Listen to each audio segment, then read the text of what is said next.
Hello everyone, this is Joseph Njovu from Magic FX Studios and welcome to my first ever VFX tutorial. If you're new to my channel, you are coming across this channel for the first time, this is a VFX channel where I do VFX stuff. Basically, I haven't posted any tutorials yet. I had a YouTube channel before, but it got hacked, and I started a new one.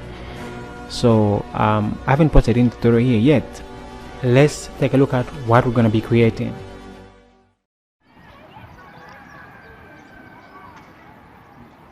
Sorry, my bad. That was the wrong clip. What is wrong with me?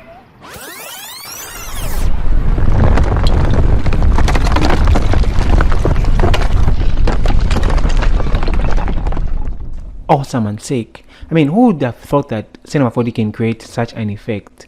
I mean, when we talk of effects, people think Houdini as the first software that comes to mind because it's the industry standard, and people think that, you know, it's the only software that can create distortion effect, but that's not true.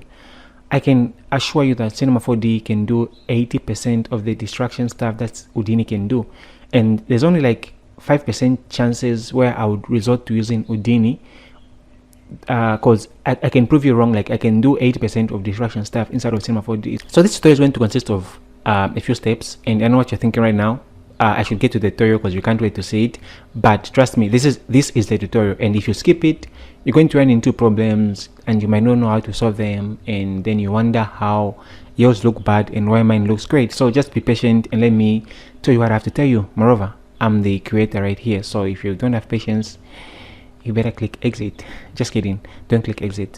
So after I posted this effect, every other video that I posted was like invisible to people. All they wanted was for me to do this tutorial, and I kept trying to ignore the message, but they just kept coming at me.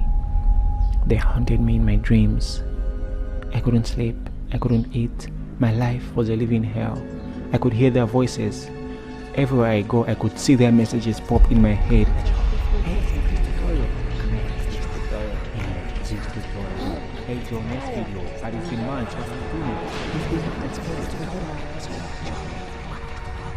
And for me to get out of this horror, I decided to make this VFX tutorial.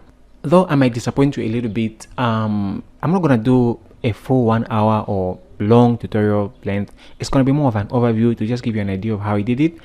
I promise I'm going to make an in-depth course about Voronoi fracture. The reason why I'm not going to get into depth is because it would take like a 4-part tutorial to just break down how I did this like step by step, and that would include me teaching you how to use Voronoi fracture inside of Cinema 4D, me teaching you how to use Turbulence Fd from scratch, me teaching you how to make particles from scratch. So that would be like multiple courses combined in one, and that wouldn't be great. Forgive me if this is going to be short than you expected, but it's not going to be in depth. So if you're new to my channel, coming to this channel for the first time, please subscribe to it. It's going to really mean a lot to me, and that way you're also going to be updated whenever I post new content. So having said all that, let's jump right inside of After Effects and get started. If you're a beginner and don't know much about motion tracking or 3D tracking, I suggest you use a tripod when filming your footage because it's going to be a living hell for you. Second thing is, if you use handheld, don't use a tripod, use handheld. It's going to look more professional than using a tripod. Whenever you're doing VFX, resort to using handheld, it tends to look more realistic. That way it will look like you filmed it actually on a real camera and not lying on a tripod and put on a tripod and stuff like that. I have to note that though, that there's gonna be a little bit of some stock footages that we're going to use just as extra elements to, you know, layer everything up together and bake everything to look like the final result. It's not necessary to use stock footages.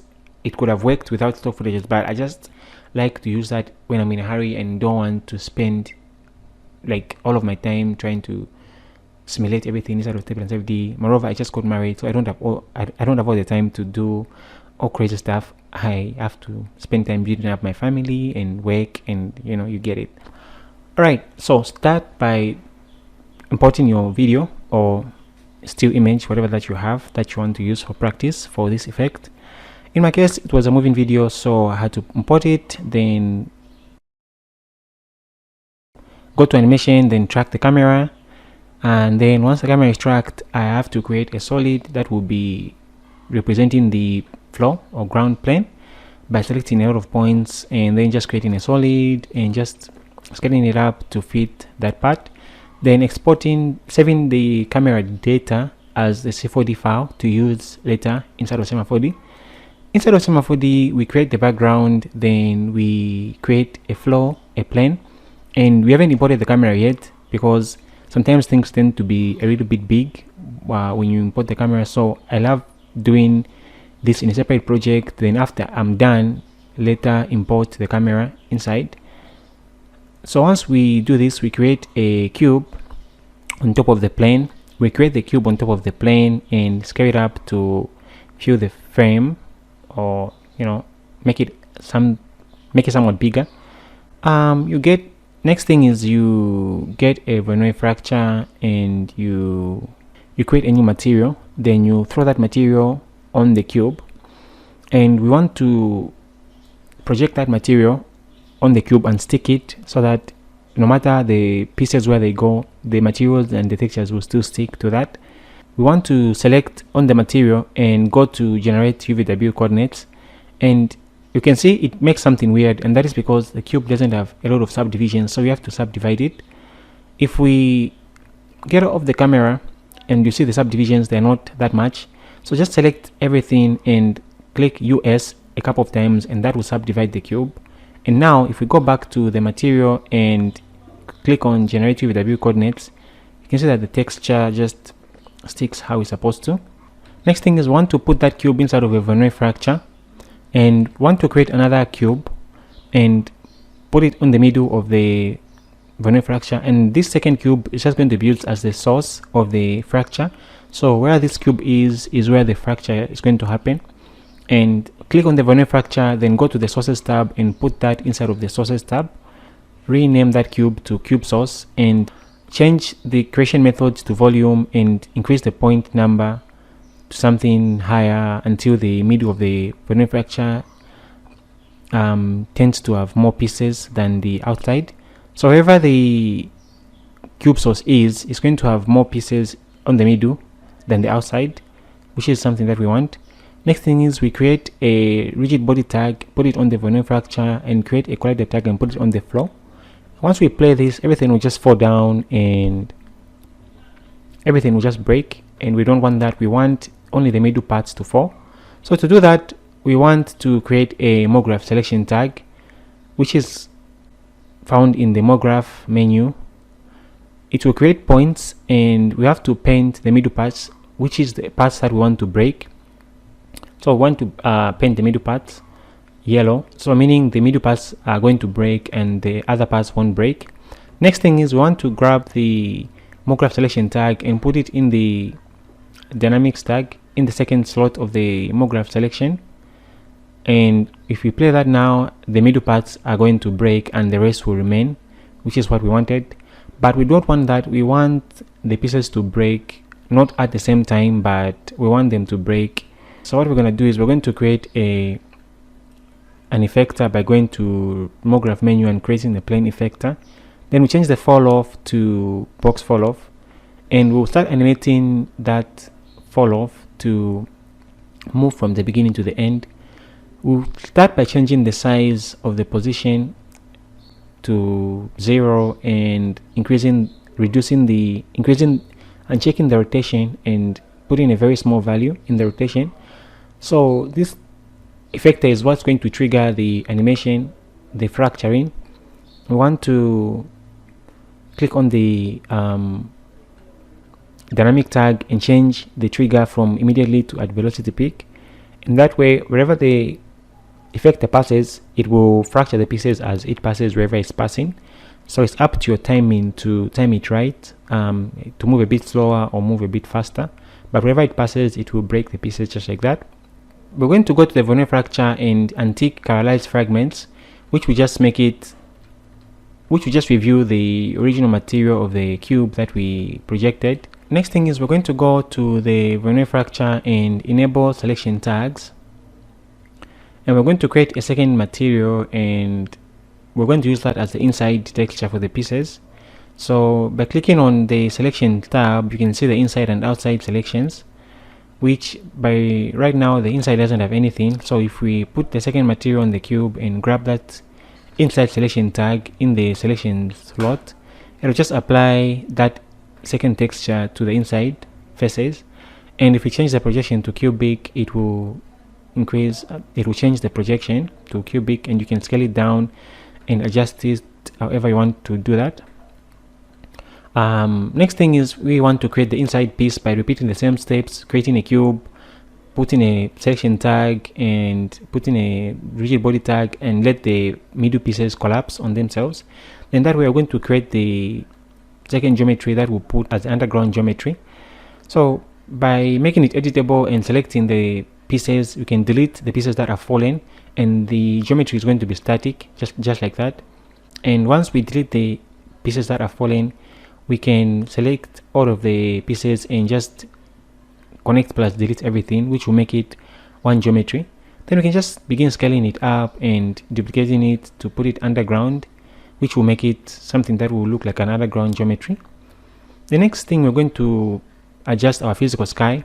You can use any light source, but our physical sky is just there to help us match the shadows. So we can go to the sky properties and enable the shadows.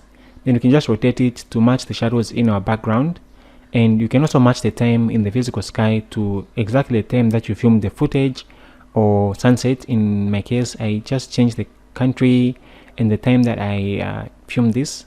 You can turn on global illumination and ambient occlusion, and you can see that it looks perfectly great. If you're using Cinema 4D R20 and above, you can bake right inside of Cinema 4D directly without exporting. So you can just right click and go to bake as Alembic, and it will bake your file as Alembic.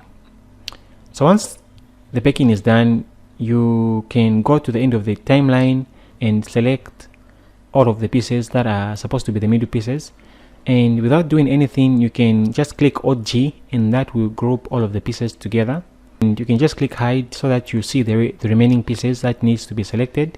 You can repeat the process by selecting the rest of the pieces and putting them in the same no object. So we can select the rest of the pieces that are supposed to be static and group them as well. Then this way it will just be helpful once we do this. So we have got the middle part selection only that we'll use to emit the dust. Next thing is we're going to create the Turbulence Fd container, and we're going to scale it up to fit the whole cube. We will change the grid size to make sure that it fits, and everything should be lining up inside of the container. Of course, if you make it too big, it's going to be hell for your PC, so make sure that it's reasonable enough and they balance up with the voxel size. And you can give it the directory where you want to save the cache files. So we're going to start by changing the settings, starting by the vorticity. We're going to change the vorticity to 4.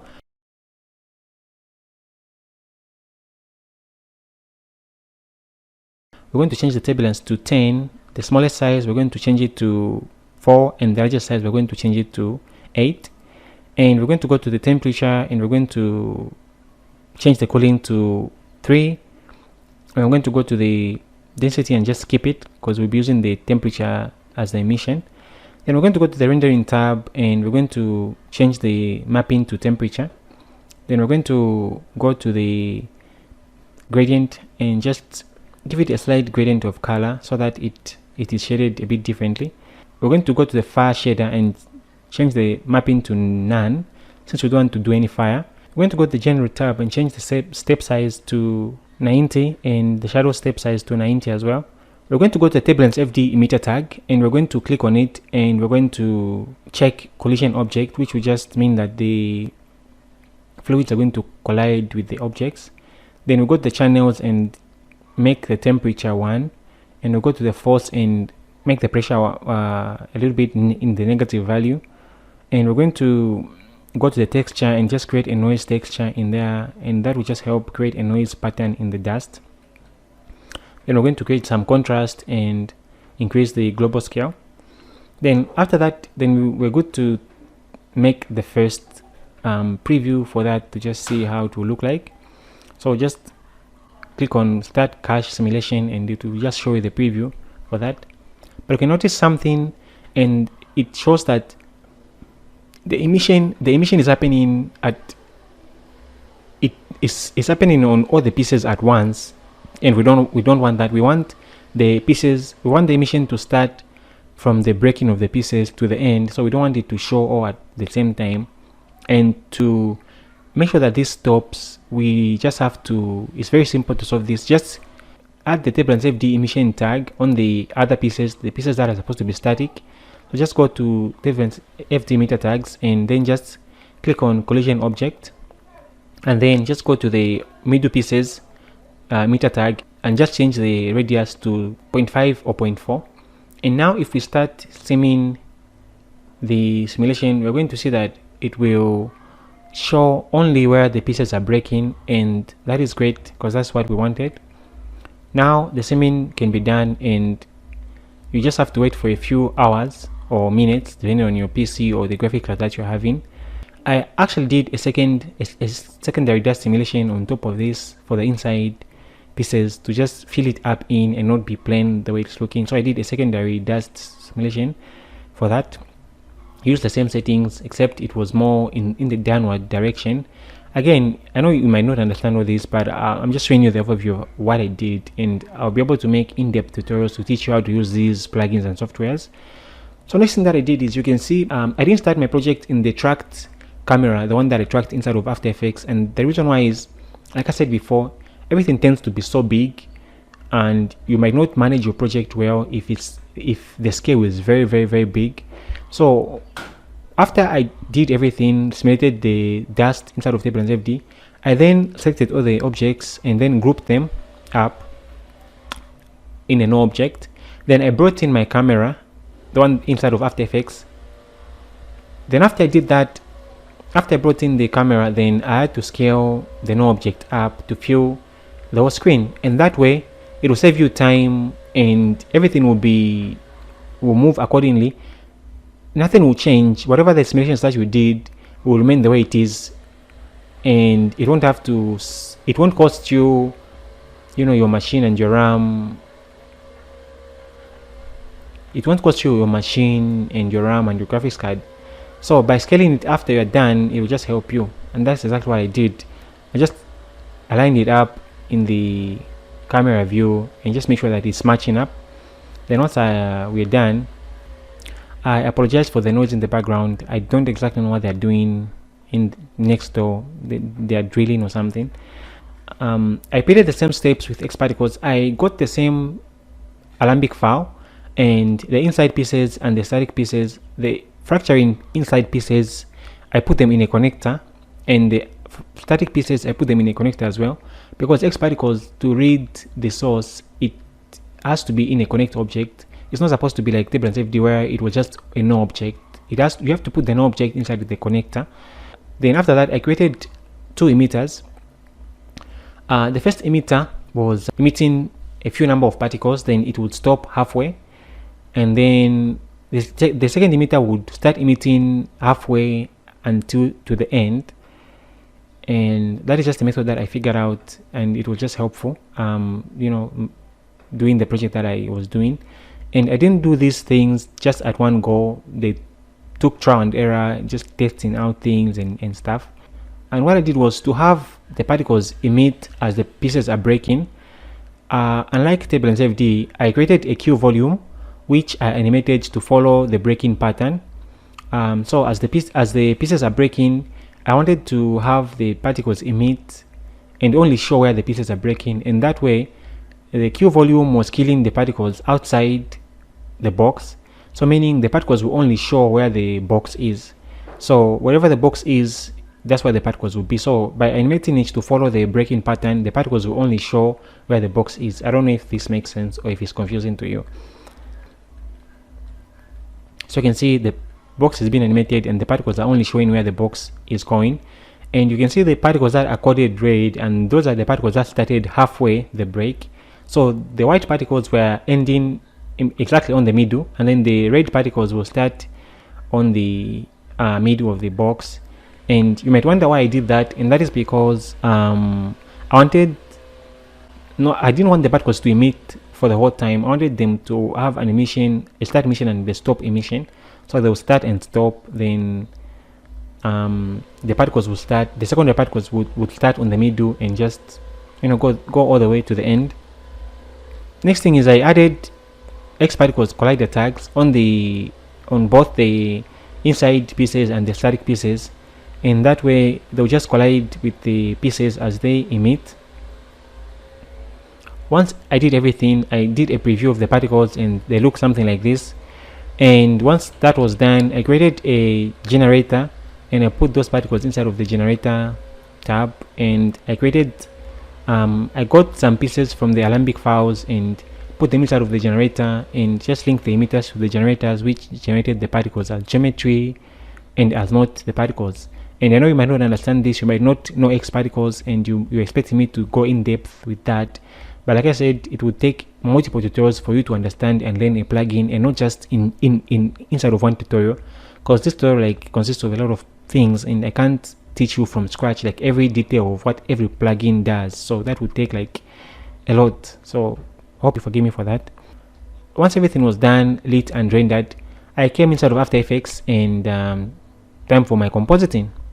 First thing is, in After Effects, the first thing is I brought in the rendered footage, which was the pieces, and you can see I didn't pay much attention to detail because they were supposed to have like an edge texture which just shows the where the asphalt road material ends and where the inside begins. So it's not supposed to look like it's total like it's not gravel. It's supposed to have some edge textures where the gravel ends and where the inside underground texture starts.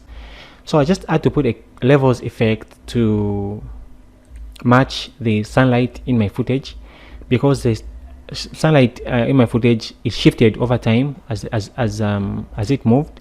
So I had to keyframe the levels to match the colors and the brightness of the sun as it shifts. Okay, then I went to the tracked footage which we tracked earlier and just created a simple solid, and I use that solid as a matte to matte out certain things when I want to matte out certain things. And the reason why I chose a solid is because it's tracked in the footage, and when I want to create a matte, it will be tracked in the footage as well, and there's no need to make a lot of keyframes. So by scaling the solid to fill up the frame, it will go wherever the camera goes and it will be tracked in your footage. So by scaling the solid up and creating a mask around the pieces, it will just mask out those sharp edges and it will blend it in softly. But the problem is the pieces are cut in the end and we don't want them to be cut, so I created a separate matte for that, and I'll just show you in a bit. It's a black and white matte for the middle pieces. So I created this matte. It's nothing complicated. What I did was I rendered the middle pieces only with a white texture, so you can see the middle pieces with a white texture, and I intended to use these as a matte for the middle pieces, so that even if I create a mask in the edge, it won't cut out those edge pieces, it will just extend them all the way despite having the mask there. So you can see the middle pieces are separated, and where the mask is, it won't actually cut them off. So that's just kind of a nice way to separate your pieces out. Next thing is I brought in the dust inside of my comp, and I started tweaking the levels to match the dust rendered out of Turbulence Fd. Okay, great. Next thing is I brought in the particles, which I rendered without global illumination. You can see they are quite dark and they just tend to slow up once they load, and then you turn on global illumination, they just tend to be so slow, unless if you've got an external renderer to render out the particles, but I don't, so they were kind of slow. I just had to match it using the tint and the levels, and they matched up pretty great. So those are our particles, but right now they're not blending in with the dust, and I'll show you a method in the end to blend in the particles with the dust properly. Next thing is I brought in the secondary dust that I simulated, so you can see all these dust elements were low quality. There weren't any close to being a production quality. That they're just really low to show you guys. And also this project was experimental. It wasn't like, you know, for a client. It was just like trying to figure out how it would look in a live action plate, and you know, just keep practicing more and more. The more you practice, the better you become, and the more you understand how something works. So also I duplicated the matte, the solid matte, and I cut off the dust where it's not supposed to be, and just matched up the colors and the lighting. Next thing is I add these dust elements from Action Essentials 2, which are dust waves, and these dust waves helped a lot to bring everything to life and comp everything together. Created a mask for the first dust element, and I also have to make them 3D so that they move together with the camera as it moves, and just time those dust elements right so that they appear wherever the pieces are breaking, just like overall top dust, and just move them in this space and make sure that they are following the pattern that is breaking. Don't overdo the look because they'll end up looking fake and bad, so make sure that you play correctly with the opacity and the positioning of the dust elements.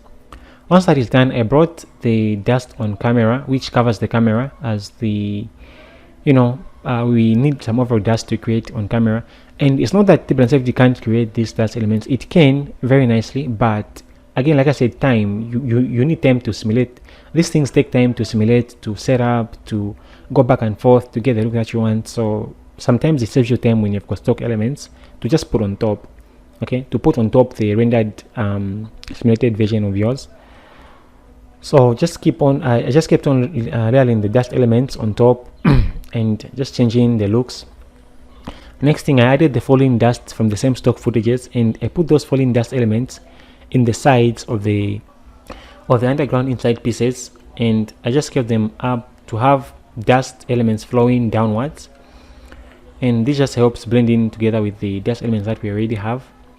Next thing is I brought in the particles from Video Copilot, which are just free particles elements which just float around, and I just put those particles to come in the end as everything breaks, and as we have the dust shooting towards the camera, I wanted to see those particles just rise up a bit to just, you know, make it more and more realistic. And just playing everything back together, we can see that everything is just blending in pretty great. And now I promised that I would show you how to blend in the particles a bit better with the dust. There's a method to do that using a depth map, but in this method I'm not going to show you how to use a depth map. I'm going to show you that in the future.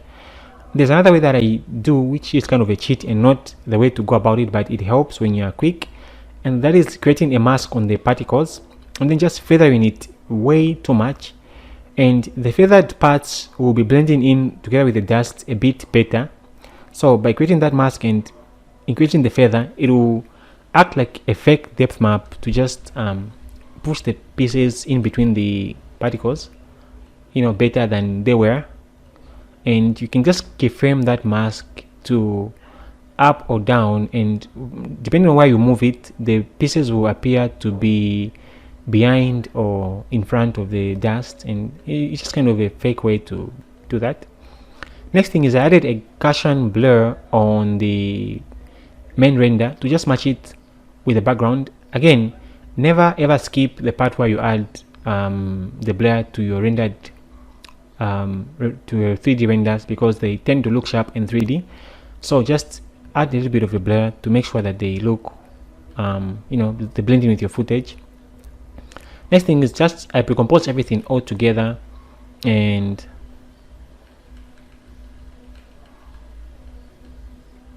I added a position and scale keyframe just so it can look like it's a bit of a zoom, a little bit of a zoom and a zoom in and a zoom out.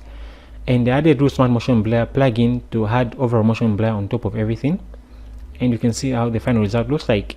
So those keyframes are just like scale and rotation, scale and position keyframes to just zoom in and zoom out a little bit, and you can see that is the final result that we have. And I know I've skipped a lot of steps that you might have wanted to hear, especially on the dust part and the debris part, but I promise I'll make those in-depth tutorials to just show you how you can understand how to create dust, your own dust and explosions and particles. And I'm gonna have to take my time and not rush like I did, because I want to talk about a lot of stuff at the same time. So there we have it, guys. That has been the ground collapsing tutorial to create inside of Cinema 4D. If you like the tutorial, please give it a thumbs up, leave a comment. If you have any questions, leave it in the comment section below.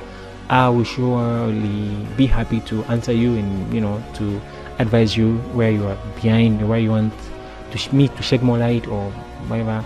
If you're new to my channel, please hit the subscribe button and get notified whenever I post new videos.